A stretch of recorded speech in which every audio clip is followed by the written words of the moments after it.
Good afternoon. The former Hurricane Odile brought heavy rains to the southern part of the state overnight. The area around Carlsbad and other areas in the southeast have already seen 3 to 9 inches over the past week. And with more rain on the way, there's serious concern about flooding.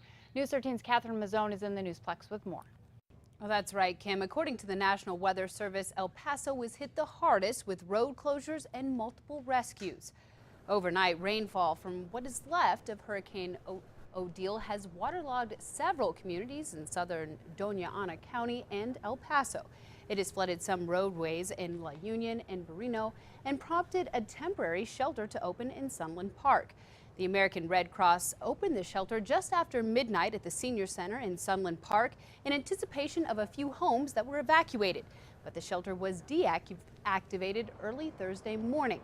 In El Paso, forecasters issued a flash flood watch through Thursday night for the El Paso area, where 2 people were rescued from a swamped vehicle. A third person who swam to safety was being treated for minor injuries. But overnight, the National Weather Service says the storm from the hurricane took a sharp turn right. They expected it to move across the northwest part of the state, but now they say it's heading straight east. It's really impacting the southern third of the state, but we expect impacts to increase in the form of heavy rain in eastern New Mexico today, say from, again, the Carlsbad area up into Roswell, maybe to Fort Sumner, and then east to the Texas border. There could be more flooding today. Places like Ruidoso are preparing for the worst. They've already handed out thousands of sandbags, and they're worried about rain falling on burn scars. Kim, back to you.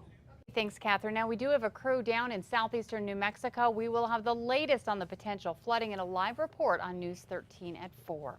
The threat of flooding has prompted Governor Susana Martinez to declare a statewide emergency to free up funding.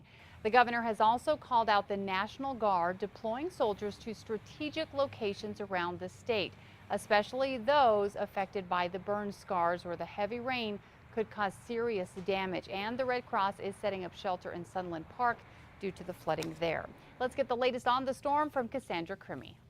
All right, Kim, well, here's what we're looking at. Just to the west of El Paso is where we have the center of what's left of this, the remnants of Odile, and it's really lifting towards the east-northeast today. And you can see for much of the morning, we have been dealing with some of those scattered showers and even some rumbles of thunder.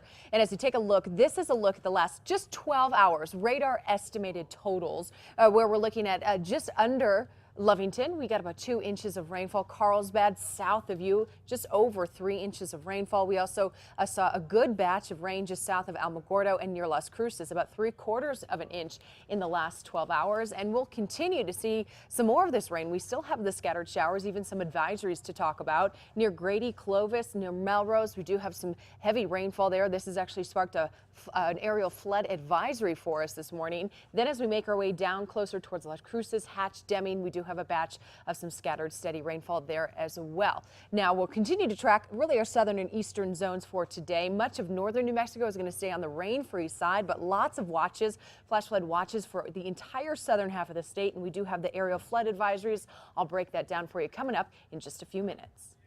American tourists are finally leaving Mexico after being caught in the middle of Hurricane Odile. The Mexican government began airlifting the first of tens of thousands of stranded visitors. Officials say it'll take at least 2 days to ferry out the tourists that are put up in hotels.